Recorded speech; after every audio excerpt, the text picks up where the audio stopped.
Hello and welcome to the start of the week of Weird Vlog. Let's get weird. Still eating a brekkie. Still eating the brekkie. So what I'm going to start out with is I'm going to start out with a Weird West novella. This is actually something I got as an ARC from NetGalley a long time ago, so it's good that I'm finally going to be reading this one. Weird West is one of the pinnacles of weird fiction. And then I'm also going to be reading a bunch of Frankenstein books and things like that. I am in the middle of an audiobook for Ghost Station, the S.A. Barnes novel coming out soon. But after I finish that, I'll bring something weird to the table. Okay, guys, talk to you later. What is it? What? What's up?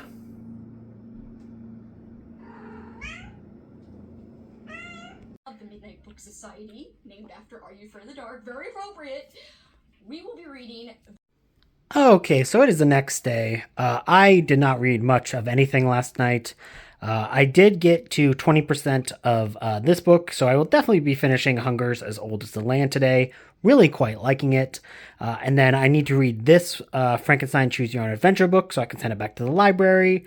And then I'm also reading Bleeding Skull, a 1980s horror trash odyssey, which goes through a lot of shot on video trashy movies from the 80s. Really liking this so far. Like, there's so many interesting movies here, all shot on video. The only thing I will say is there definitely is some dated language used, is specifically stuff like the R word is used a few times in this, and I think like it's used because it's used in the films, because they seem to be pretty good about pointing out racism and sexism and homophobia and stuff like that in the reviews. So like I believe those uses are probably of that ilk, but just if you are sensitive to that specific word specifically, just be aware, and that is going to be a criticism of this book. But other than that, I'm really liking it, and I'm about halfway through it as well. So I'm probably just going to hang out, read more of that. Then I go for a walk. I did listen to another chapter or two of Ghost Station. Probably will do another bit of that as well. So hopefully I can get some actual good reading done today, because I want to get some weird stuff done before I do all of my Frankenstein research, which, oh no, Blueberry, don't sit on that. Yeah, he's like, whatevs. What did you even do? He's like, no computer for you, bitch. All right, Blueberry, I hear you. Yeah, so that'll be it. I gotta do some laundry today, but gonna be a reading full day. I will update you to see how things go. Toodaloo. Okay, so I did finish Bleeding Skull. The same complaints that I had earlier were throughout. There was a few more uses of some slurs that I just do not like at all. And I was a little bit too kind on them in my last fling, because when I encountered them again, I was like, no, that's just. It's clearly somebody who grew up in the early 2000s and didn't stop using the word. I yeah, anyways, it was not good. I'm hoping that the next one, the 90s one, doesn't have that. But the rest of the book was really, really good, and like really it was only used a few times, but still it really like it stands out, especially in the modern day. This one was the first book was written around 2017, and I believe it was a collection of like reviews that they've been running on their website for years upon years upon years. So I bet you some of those were very old, but still, if you're compiling that into a book, you could have edited those out. Aside from that, though, I added so many movies to my watch list, and I learned a lot about various trashy cinema of yesteryear. And I'm very excited to read the 90s edition, because I know that that one has a female co-writer as well. So hopefully that can balance out some of the stuff that I had an issue with in this one. But I still was really interested in so many weird, trashy movies. So it was also like well written, and I found most of the reviews very entertaining. So yeah, other than that, very important thing to note, it was a pretty great book overall. So I'm excited to read the '90s one. Uh, Next up, I did finish Hunger's as Old as This Land, and this was damn good. I So this is a novella. I knew where it was going by probably about the second like the second chapter. You kind of get the idea of like, okay, this is where the story is going to end and how this is going to turn out. But it's really fun, and well, it's really fun and really impactful how it does, because like the characters are really written well. I would be very interested to read more of this author's work. This is a modern western and a modern weird west tale, which is always what I prefer. Because it realizes that the real villains of the Old West are the people who were destroying the land and who were colonizing and killing all of the people who lived on those lands for centuries in harmony with nature, and how they've been completely horrible. And it's, the people who are the villains are the settlers. And yeah, that makes sense. It's kind of that's how the actual West was. We were the villains. We were the baddies. And this one, it was by a Jewish author, so there's a lot of Hebrew in this, which I thought was really interesting, and made an interesting story, because it is like this town that is kind of like founded in the I guess in the shadows of a very ancient mountain. And it is a community of fellow like Jewish people in the Old West who get together and create their own little community. And they have a deal with the creatures living in the wow, I guess the mines. We don't really know what they live in. They live in the mountain, but we don't know much about what they are even. And some people come to ransack the town, and let's just say some debts are called in. And yeah, it was really good. Really creepy monster tale, and the villain of this was just so despicably evil. I was like, damn, this guy is like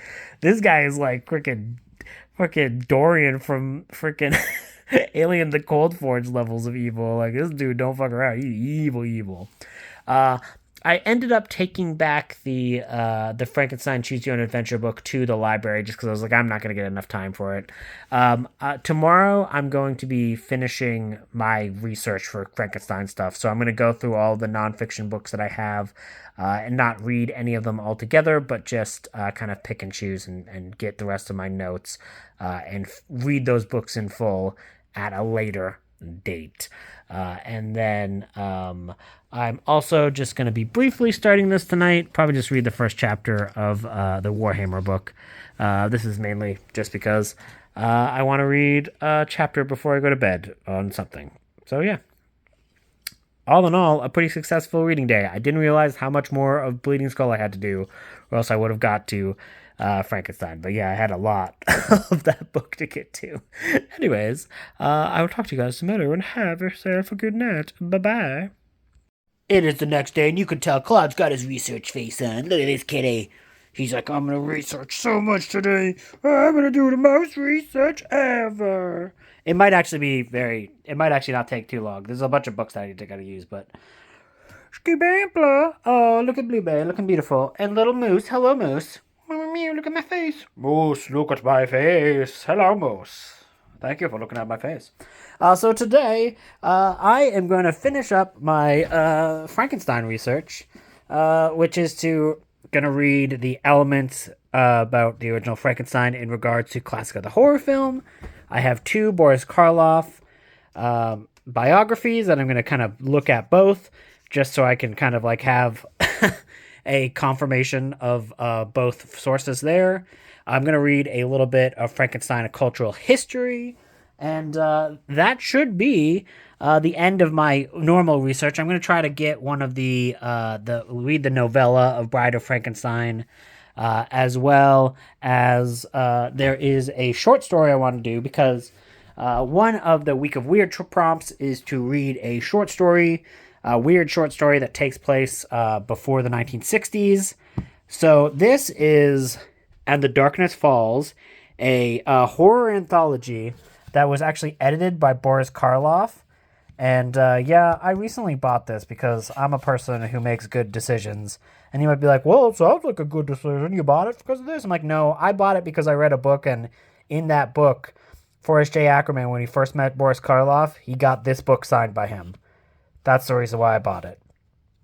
I don't buy things for smart reasons. Anyways, this has a whole bunch of classic short stories, and they all have like a little kind of introduction by Boris Karloff.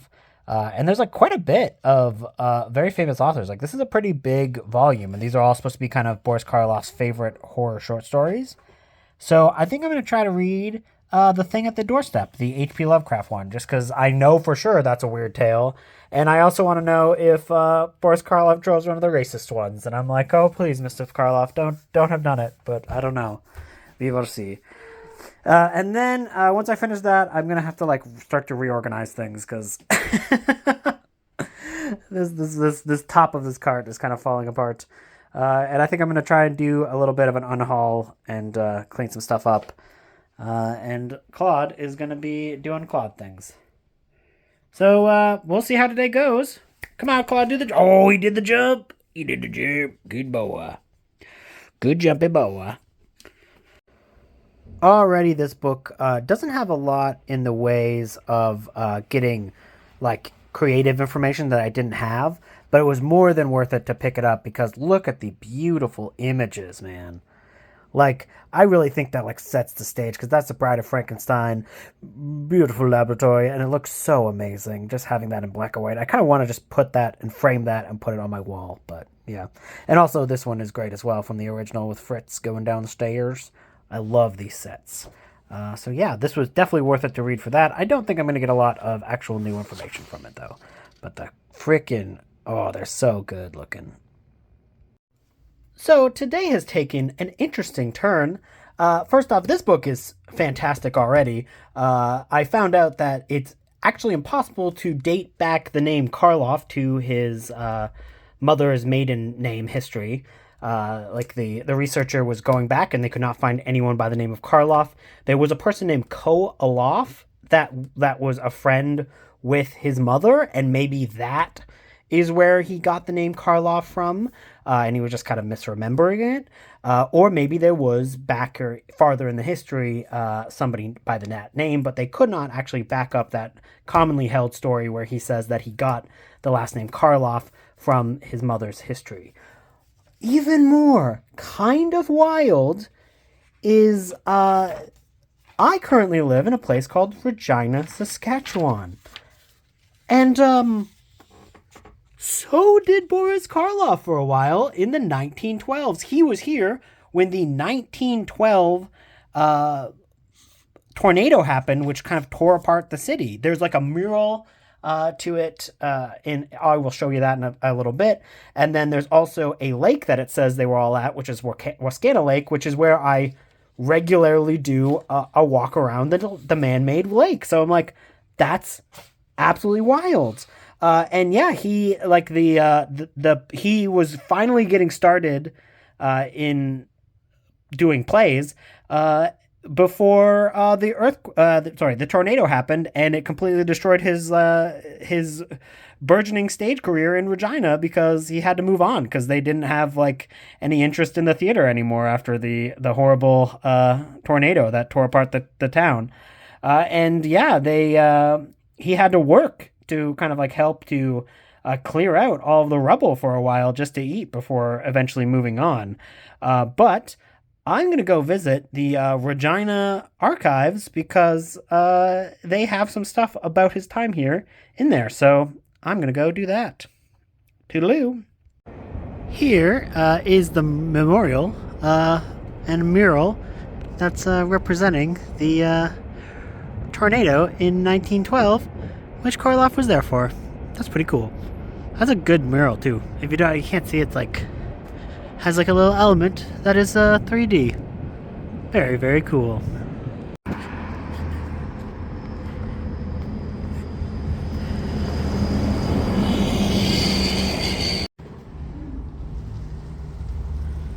Very cool looking area. The playhouse where Boris Karloff did his first film, did his first play in Regina, was one of these four buildings. I like to think it's the Scotiabank because that's where I do my banking. So I like to think I'm banking with Karloff. Okay, I gotta go before people start giving me weird looks. So I'm at home from the archives now, but one of the things in that archive mentioned that as far as we know, now I'm sure there might be, if you go back further, there might be other little publications, but as far as anyone's been able to track down, this is the first time that Boris Karloff's name was used in print, which was part of the Regina Leader, or what is it? What is the frickin' thing called? The Regina Leader Post. At the time, it was called the Morning Leader. It went to a bunch of like different name changes, but at the time, it was called the Morning Leader. In 1912 of April 3rd, there was an article talking about their performance at the Regina Theater, and in it, Boris Karloff's name comes up. Right here. It would be impossible to say how truly Boris Karloff presented the character of a philanthropic Russian Grand Duke, the species being, up to the present, unknown. He appeared quite convincingly, however, and the character was pleasing, if not familiar.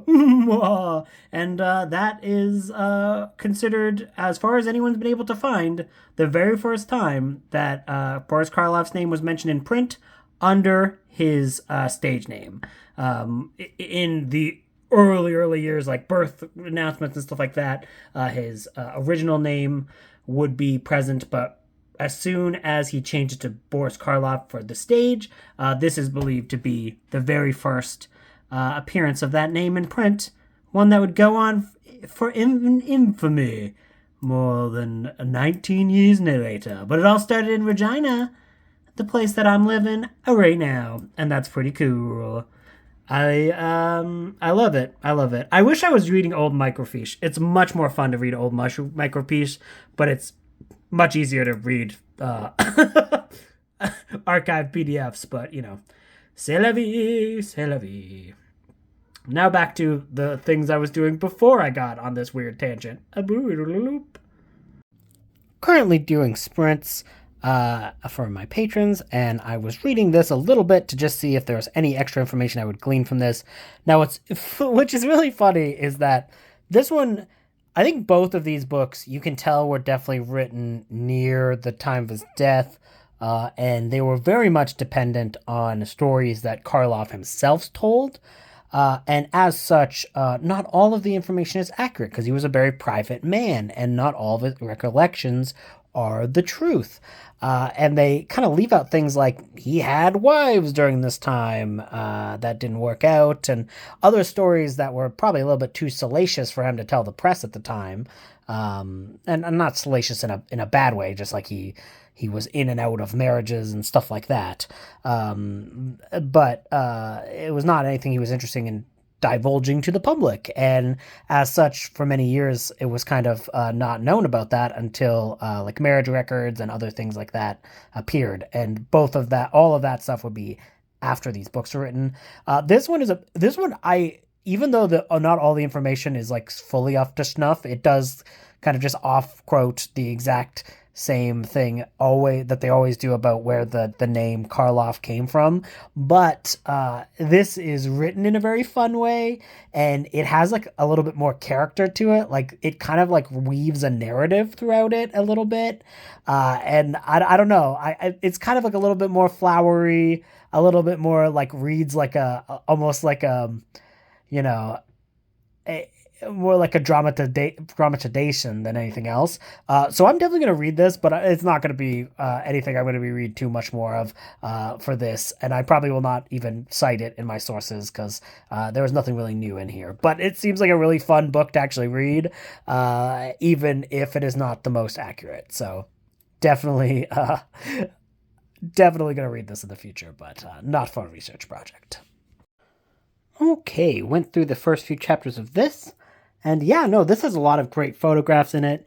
It is interesting. It does actually get into some of the stuff that I didn't think it went into. I said it didn't get into the marriages. It does. So the marriages are addressed in this book. This was written by a friend of Boris Karloff, so you're getting kind of like a different perspective than you would from like a pure researcher going in and just trying to get the facts as pure as possible. But it's still really entertaining and a good read, although there are some funny parts. This was written in the 70s, so, you know, there are some parts where they're like, the Rocky Horror Picture Show, my goodness, what is this? It will obviously be a failure, and everyone will forget it. And it's like, well, sorry to tell you, my friends, but Rocky Horror Picture Show lasted is now more popular than Frankenstein, I would say. So that's just something that you don't really know when you go in the 70s. Now, the last thing that I will do is I am just going to read a little bit, pick and choose from this book, Frankenstein, A Cultural History. I'm sure this book is actually probably going to be pretty good, but I'm going to really be skimming this and only get from stuff from the 30 stuff. So that should be what I do. We'll see how it goes. Okay, this book is really good. I feel bad for having to skip around so much on this. I'm actually going to finish and read the rest of this book for the research tomorrow. I just feel like I'm kind of researched out tonight.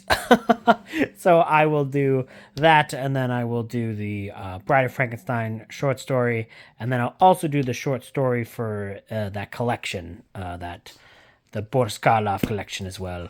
And then I will just probably relax and read some other things. I have a Warhammer book that needs to go back to the library, and I don't have any more renewals. So I only got a few pages into Perturabo last night before I went to bed.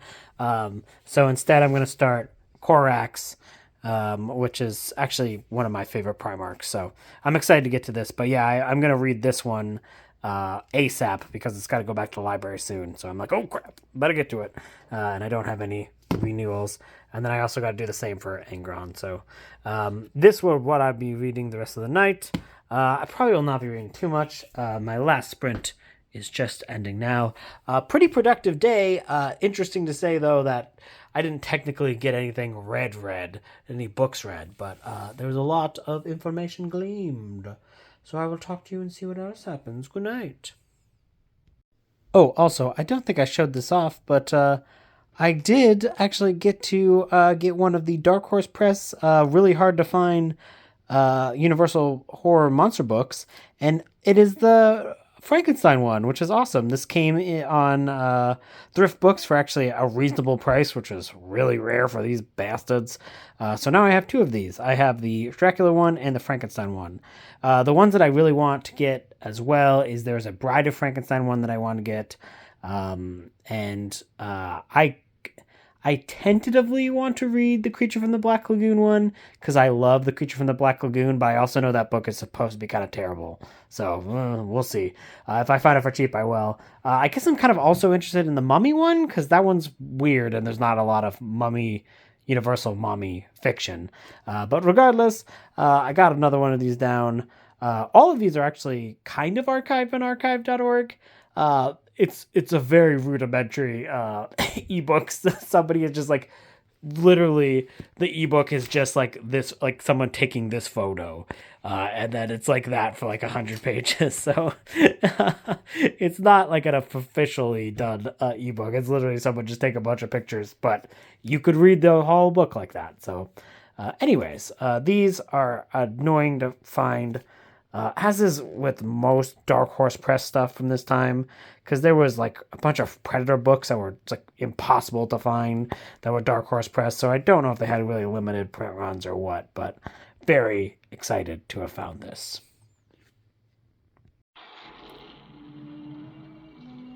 Oh, look at the tentacle! He's gonna get you! Try to slow him down with a helicopter. Yes, sir.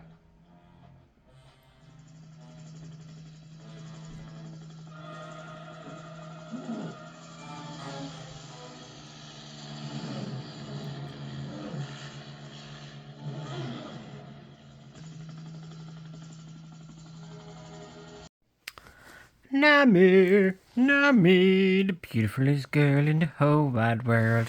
Yes, so there was like no updates today. I mean, I did a bunch of updates yesterday, so. And that was because I was mostly not feeling great most of the day. And the other thing is, I was listening to an audiobook all day. So I finished Ghost Station by S.A. Barnes, which is one of my arcs. And I loved it. I really, really liked it. Why are you doing the airplane ears? Why are you doing the airplane ears? You don't need the airplane ears. You're okay. You're okay. Uh, I mean, I think I'm gonna give that one a 5 star. Like, I really did like that. Not me. Why you got the airplane ears? You okay? She does not like me doing the vlog updates. She's like, no, no for them. But yeah, I was listening to that all day, and then I also had to do some running around. I finally got the paychecks that I was waiting on, so I did some running around, got some cat toothpaste things. Like, it was like this powdery thing that you mix in with the food that's supposed to be like toothpaste. So I was like, I guess I'll try it. Most of them were like, we're not interested in that. So I don't know how that's going to work going forward, but I'll test that out. Like, Navi's like, how dare you try to burst your teeth? How dare you? And then I also sent some packages. I had a package to send to Elizabeth Sagewood, so I got that sent out finally. Really delayed on that one. And then I also, for my patrons, I streamed War of the Gargantuas, which was a ton of fun. And then, yeah, literally, other than that, I was listening to Ghost Station all day. And yeah, I absolutely loved it. I thought that was an absolutely great book with great characters, a great plot that really kept me guessing. The characters are very much 3 dimensional because there's like so much elements and depth to them. The scary parts are like legitimately scary, and I was really really into it. So yeah, I give that a high recommendation. I listened to the audiobook. I know that the last S.A. Barnes book apparently did not have the best audiobook, or at least people didn't like the narrator as much. I loved the narrator for this one, and I thought that she did a wonderful job. So, if that was something that people would be worried about with this one, given the fact that the last one didn't have a great narrator, fear not, because it was a really good narrator. And I am actually going to definitely go back and read the first book by S.A. Barnes, because I loved it. I really, really loved it. So I'm gonna go back and read that, but I'll read that one physically just because I have heard that about the audio is not having the best narrator. But yeah, this was just great. It really is a surprise. I don't know if on the cover it has a quote by Alma Katsu that says it was like a wonderful like haunted house tale, and I don't. Anyways, I no spoilers, but I don't know if that's setting people up with incorrect expectations for what this would be. I would say just go in open minded, and it's not what you think because it definitely wasn't what I think, or at least thought for a while, and it just kept changing and growing and not what I was expecting at all, especially by the end. So don't go in too much expecting a ghost tale. It is a bit different than that, although I can see that reading. So yeah, I will just say it was suitably weird, and I really really liked it. It had great characters, and I'm gonna read more from this author because yeah, thought it was wonderful. But I'm just kind of being vague because there's a lot of twists and turns to it, and it is a book that's not even out yet for most people. So I recommend. Really, really liked it. Now I'm just going to read a little bit more from this book, and then I'm going to go to bed because it's pretty late at night. So I'm just going to read a few chapters physically and then go to the beddy bears. Talk to you tomorrow. Good morning. It is the next day. I am feeling 100 bajillion times better already.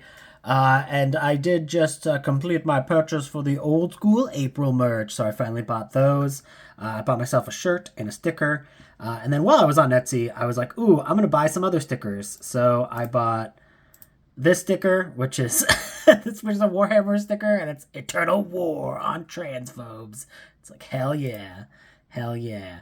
And then I bought this little sticker. I love this little sticker because I thought it was cute.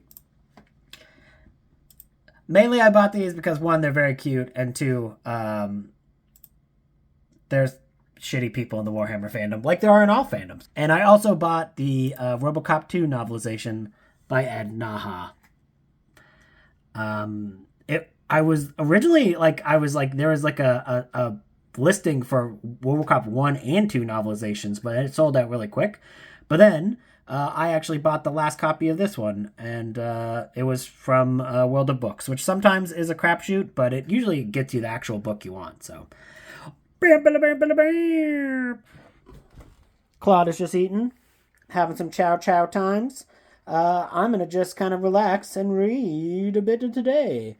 And then I also did put in a offer for a VHS on frickin' eBay, but I don't think they're gonna accept that. It was selling for 30, and I best offered it for 13 because it was like, and it was for a movie called Offering, so I was like, oh, you're gonna accept my best offerings? I didn't put that joke in. Maybe I would have got that if I actually put the joke in, but I didn't put that good joke in. Oh, well, look at this kitty, look at this kitty, look at this kitty's face. Oh my god. Oh my god. And then the only thing I'm kind of like, I'm kind of tempted to buy The Last Slumber Party, which is a Vinegar Syndrome release. This was one of the books mentioned in the book Bleeding Skull. And if you can see, it has 47. It only has 47 of these left. So if I want to ever watch this movie, because I couldn't find it anywhere online, same with Offerings, which was the other from 1989, which was the other one I put an offer on. They were movies that I was not able to find anywhere else. So I was like, oh, I'm tempted because, yeah, it's a bit of money, but it's also like, well, I will never see this movie again if I don't. So that's the thing. There's also, I'm not going to do this, but at least not for a little while. There is a thing where if you buy 4 books on Thrift Books, you can get a free book. So they'll give you like just 1 free credit and stuff. So I'm like, ooh, I'm tempted. And you could literally do it for the equivalent of 5 times, but I don't have that money. But I might look around today and be like, maybe. And then there's also this Warhammer Fantasy Humble Bundle, which has like all of the RPG tie-ins for Warhammer Fantasy. And you might be like, Andrew, would you play it with your friends? And I'm like, no, they won't play it with me. But I'll read it alone and say, wow, wouldn't it be fun to have friends? And now I'm just currently watching Amy's quarterly goals video. Then I'm going to watch Lauren's video for her Salem vlog. And then I'm going to watch Gabby's thing about unhinged thrillers. So that's what I'm doing right now. So, starting off for tonight, I am going to read some comic books, and then I'm going to go over to short stories. So, no full books today, but it will be relaxing nonetheless. I did start listening to an audiobook. It was a Warhammer audiobook for the Black Legion, which is a sequel to The Talon of Horus, which I listened to earlier this month. And yeah, it's really good. I'm enjoying it. I was just kind of in the mood to fix up and clean my house because it was getting kind of dirty. So I did a full clean, went for a long walk, and now tonight I'm going to relax with some comic books, a little bit of some wines, and just having a nice relaxing night. I will update you as we go through. This is my Godzilla pile. This is my Alien pile, Alien and one Predator pile. So let's get to it. I did already read this, but I want to reread it again. There's no dialogue, so might as well. Especially since I didn't realize there was a very relevant series that's right after it. So let's get to it. And they are lovies, but it's Godzilla. Interesting thing. So, I definitely had more comics than I thought, but I did get through them all tonight, but that will be all I'm getting through tonight. Isn't that right, Claude? Claude, look over here. He's like, why did you touch my booty? He's like, no touching the booty. Oh, he's so beautiful. Speaking of beautiful, I did read this, Godzilla Rivals. So these have mostly been one-off comic books featuring Godzilla and one of his famous foes. And they're normally about they're a little bit oversized comic books. Like, they're not quite graphic novels, but they're more than comics. This one was pretty good. Like, it was kind of like a just Mechagodzilla versus Godzilla kind of thing. Nothing really too much new or that interesting happened in this. But it had cool artwork and was an interesting story. Now, this one did seem to hint at a more overarching story, which is interesting considering how these things have been one-offs, but we'll see. Then I also finished the 2 issues that I had left of the first round of Godzilla Here There Be Dragons. And, I don't know, it was good, it was fun. Again, it was, it had cool artwork. It was an interesting idea. It was basically like, what if Godzilla was the Here Be Dragons in those old maps, which was like old maps of like the pirate era in the 1600s, where it's like, whoa, when you look at a certain piece of water, it was like, here there be dragons. It was like, oh, what if that dragons was Godzilla? And they're cool. They're cool. The artwork was fun. It was cool to see, Ibara be one of the main villains in this. It had a cool looking overarching plot. It's interesting. This series is getting a sequel, so I'm kind of interested to see where else they'll take this, because I kind of felt like they took this to its full extent in this first arc, but I don't know. These issues were fun. It was unique and interesting, and I had a good time with it. The other Godzilla comics I read, so Godzilla War for Humanity numbers 2 and 3, these were fine. These were fine. I think the artwork was fun and cool, but other than that, there wasn't much special about these ones. The artwork was cool, but it was very much a very stereotypical Godzilla story. But, I had fun reading it. Giant monsters fighting giant monsters. There was a giant plant monster that appeared and puked in other monsters' mouths, and they're like, oh, we're evil now. And then, stuff like that. So it was interesting, but it was it was fine. Now this was fun. Godzilla Valentine's Day special. Didn't expect this to be as good as it was. This was awesome. And who would have expected that, Godzilla might have been the most progressive comic book that I've read in recent years, because this is a relationship between a woman and a non-binary person. And it was really, really fun and was cool and was unique and interesting. And I had a lot of fun with it. Romance blossoming under the realm of Godzilla. This is the kind of stuff that I would love for IDW to keep publishing, and, just weird, interesting, unique Godzilla comics. So, had a good time with that. Well, this one is the first arc in this final Predator Marvel comic book series that is written by Ed Brisson. There is, the last page of this book is real interesting. I will say that. It introduces some elements that were from Predator comics from the 80s. Like a specific character that has not been around for a very long time. And you're like, huh. It is interesting that Marvel Comics is introducing that character. Other than that, this was a fine comic. I do think that the first arc of this was considerably better than the others, but I'm still having fun with it. It's still kind of interesting and unique, like a lady hunting down some predators. This is Alien Black, White, and Blood. This is an interesting thing. It is an anthology of 3 stories, one of which is going to be continuing throughout the other stories in these collections. And it seems to be kind of like aiming to be almost like, I would almost say like a 2000 AD comic, where it's like, it's very bloody, very graphic. Doesn't seem to be any restrictions as far as what kind of content they can cover. And one of the stories is going to be continued throughout various iterations of this comic. So that is very interesting.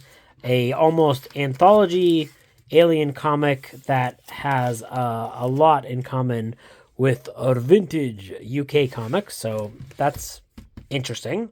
I had a good time with all the stories in here. Isn't that right, Moose? And then there was this comic, which is the second Alien arc by Declan Shalvey and a few other artists who worked with that author. And, it was fine. This comic seems like it had no point to exist, to be completely honest, because the ending of this comic kind of completely, reversed the original ending of his first arc. And they go back and revisit a area where you're kind of like, I don't really think they needed to revisit them. There was like some cool alien stuff in here, but none of it really felt too impactful or important. It kind of felt like you told the story in the first arc, and the second arc was kind of just, treading water. It was fine. Wasn't terrible, but, it's much better than the first 2 arcs. The first 2 arcs on this Alien series were very bad. Well, actually, the first 3 arcs were bad. So this is much better than the first 3 arcs, but it is still kind of treading water and not doing too much interesting stuff. Yes. What's up? Wisteria, what you doing over there? Hello? Hello? She's like, hello. Anyways, that will be all for tonight. I will read more tomorrow, I guess. I don't know. Will I actually read the books that I was talking about reading tonight? Who knows? Talk to you later. Okay, so I did some running around today, and when I was doing my running around, I went to pick up 2 books from the bookstore. This one is Venom, Lethal Protector. And this is a comic book series that I like. I believe I've read this. I might not have read this, but regardless, I love Venom, and I think that'd be a fun book to read for Old School April because it's an adaptation for a novel of an old comic book. So I think that's really interesting.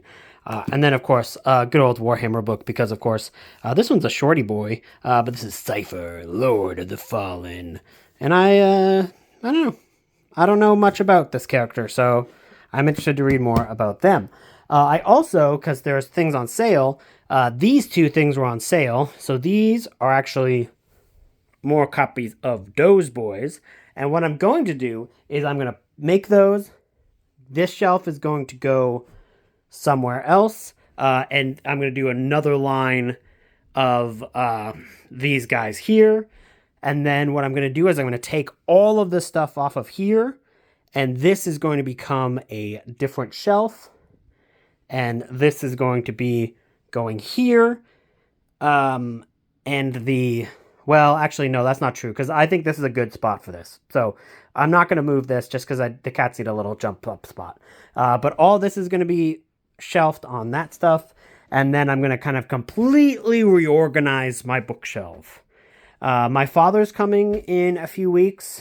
Actually, I think at this point it's like literally a week. So what I'm going to do is we're going to buy like a little pull-out bed for him that's going to go here. So I need to get all of this stuff somewhere else. So it's going to be a big reorganizing, retooling day. And as I reorganize, I'm going to fully clean down a bunch of surfaces as well. And when I'm doing my reorganizing, I'm definitely going to probably have to reshelve some of these. But the way I'm going to do the reshelving is I'm going to still keep the TBR I created for Old School April. That's not changing. I'm just going to take it and like for example, like if I was going to read Cold Print, I would go boom. So that's what I'm going to do. I'm just going to do that on the shelves if I have to reshelve it, because I just want to, for now, get everything all in order. So, whee! That's a tall order, but we'll see how it goes. Boop-a-doop-a-doo. We'll update you later. Well, I was there, and then Blueberry jumped from here to there, and then all this got knocked down, including that giant weight that just fell on my head. I don't even know where my glasses are. It's somewhere under there. Okay, well, it's a day. Alright, well, oh god, my arm actually hurts. Like literally fucking, the 15-pound weight just dropped on my freaking arm. Okay, bye. Okay, after a rough start, I have some progress to show. It's late at night at this point. I'm really going to be up all night doing this and not actually do any of the things I was supposed to today. Anyways, so I went through and took out everything that was a one and done out of here and then replaced it with stuff that I know I'm going to read, and when I read it, I will probably keep it. So this is just kind of a way to figure out how many books that I have that I want to keep, essentially. So yeah, nothing too spectacular there. I put a bunch of the things that I had in milk crates down here. The oversized books. I don't know. That shelf looks bad, but it's really hard to make a shelf of oversized books look good. They never the line. This. Oh god, it's awful. But I think it's fine. And then this one, I did actually organize a bit and clean it up. So I have organized all of these are my oversized Alien books. And then we go to, these are all of my Halo books. And then this entire shelf is the rest of my Alien and Predator books. So that is good. I've got 2 shelves. I basically got the whole thing of the Aliens. And then this is a random shelf. This one is just kind of knickknacks. Some Aliens, some King Kongs, what ifs. Nothing crazy about that one. But the things that I want to start organizing are here. I'm only really going to be organizing my Warhammer books and my vampire books and my Universal Monsters books. So those are the only books that I'm really going to kind of organize tonight as I put things away. But and then here looks a lot cleaner. I had to do a whole bunch of vacuuming here because it was gross down here. So that needed to be cleaned a long time ago. Glad I finally did it. This is all of my VHS I decided to put here because this is a place that just gets dusty so quick, and it's way easier to dust VHS tapes, and it's less it looks less bad to have dusty VHS tapes than it does for anything else. So I just put my VHS there. Laserdisc is still there. And then I still gotta organize this a little bit, but this is the living room is a thing for another time. It's not even that bad. I can make this all look fine and good, but now we get into the oh god. Well, now we get into the mess. So this is the current state of this room. I still got 1 box full of oversizeds, and those all look good. I just like the look of that box, so I'm not gonna do anything with that other than move it somewhere. But yeah, it's a work in progress.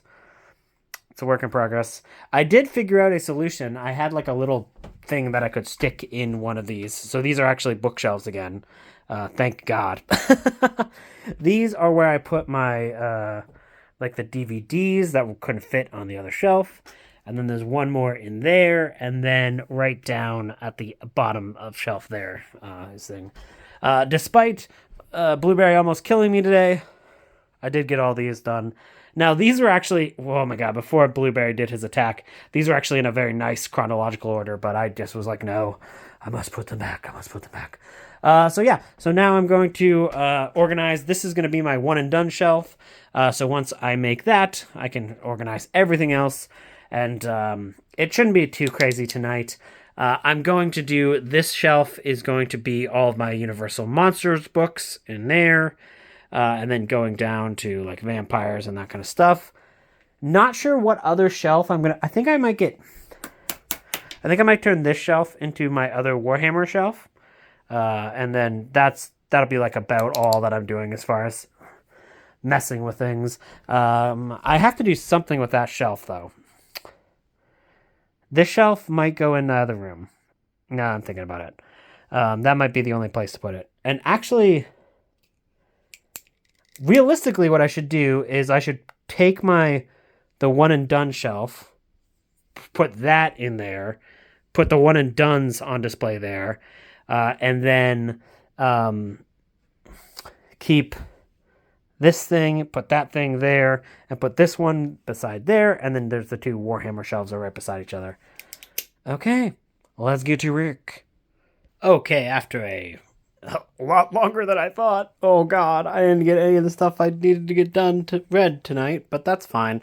I still have one more day before the for the live show, so I'm gonna finish this. But I won't get to any of those novelizations or anything like that. That's okay. So this is the space I needed cleared for the bed.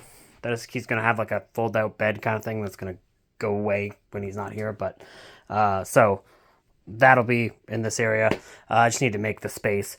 So that's good. These are good. These are good. This is the only box full of the oversized books that I still have. I'll figure out someplace to put that. It will not stay there, but I pooped tonight. So the best, I didn't do too many like full organizations, but I did put all of my Warhammer books together, and actually I think it looks pretty good. As you can see, there is like a few like D&D, and there's like some oversized Aliens books as well. But for the most part, it's all good.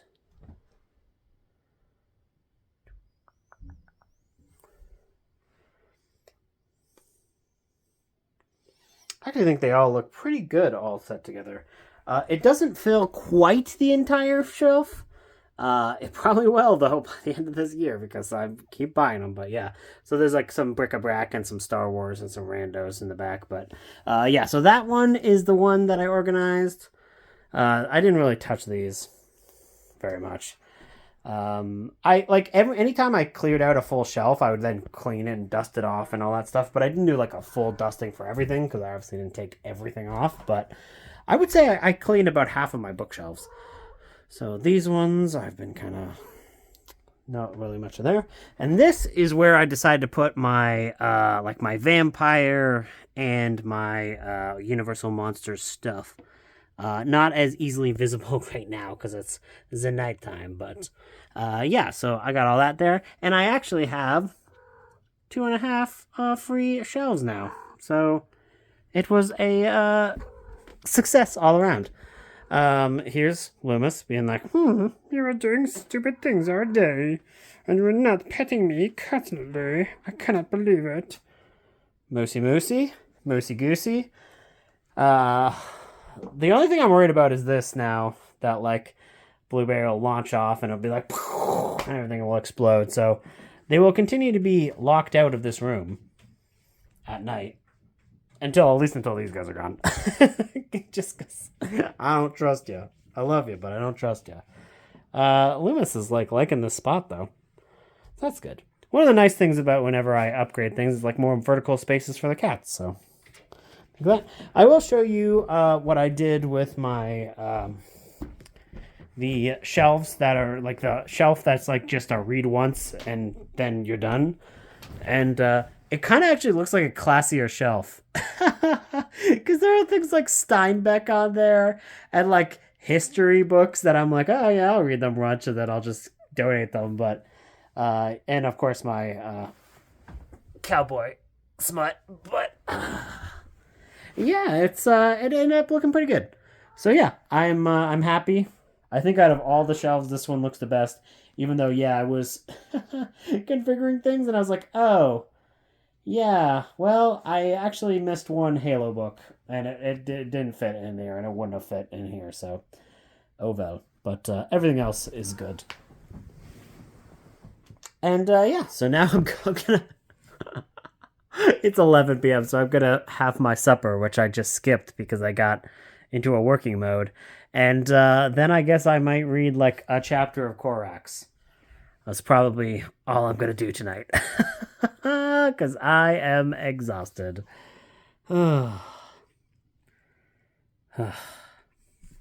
Toodaloo. So today I'm going into hyper research mode. Well, not really. I only have 20 more pages to read. And then I will correlate all of my notes and I will actually watch the movies. Wow. Whoa, someone's got to watch the movies? Wow. Because I have that live show with Lauren from Happy Haunts Library pretty early tomorrow. So that will be interesting. Technically, this is the last day of Week of Weird, so this will be the last day of this vlog. It's been a wild, weird vlog, so I'm going to hopefully get to one of the last short story in that Boris Karloff collection that I also wanted to get to, and I said I was going to get to it earlier, so no time to rest. Come on, Moosey, let's get into the caboose and read. Oh, ow! Oh, that was my leg. That hurt. Can you get your... Oh, ow. This is coming out of my leg. Ow. Thank you. Thank you. Now let's move our cabooses. Okay, so I finished all of my research, and I have it in 4 pages of notes, and I'm ready for the live show tomorrow. Tonight, before I go to bed, I will rewatch the films, but other than that, that is all she wrote, so... I am now going to listen to an audiobook and relax because yeah, it's a lot of work trying to figure out how to put a bunch of stuff into writing that I can actually say tomorrow on the live. Hopefully that goes well. We'll know in the future. Toodaloo. Okay, so I just finished The Black Legion, another Warhammer 40,000 audiobook. It was really good, really good. Another Aaron Dembski Bowden book. He is like one of my favorite Warhammer authors. So unsurprisingly, it was great. And also, there was like... So I read the first book in the series, The Talon of Horus. And there was something I thought was a plot inconsistency or plot hole that kind of got hinted at that it might not have been, which is interesting. So that's cool. That's cool. Just a cool little bit of writing that kind of like makes you... I like when a sequel kind of makes you reevaluate things that happened in the first book where you like thought you knew the story and then you kind of like, oh, wait, there might be more to this than you'd think.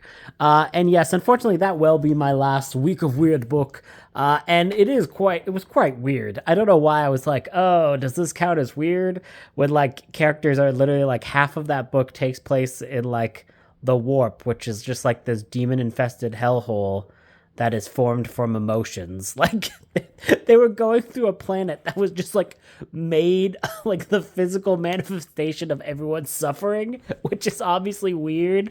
And like they're like going down like tunnels and stuff that are like the ceilings of the tunnels are all just like human teeth.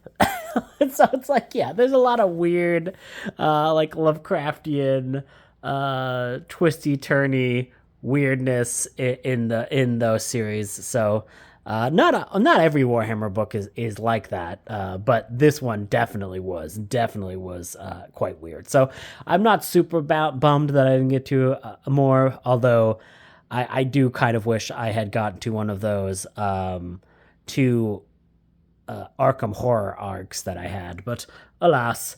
So I'm going to finish my weekend by watching both Frankenstein and Bride of Frankenstein, and yeah, that'll be it, and hope you guys have yourself a good day, and I hope you enjoyed this vlog. Toodle-oo. We are beginning.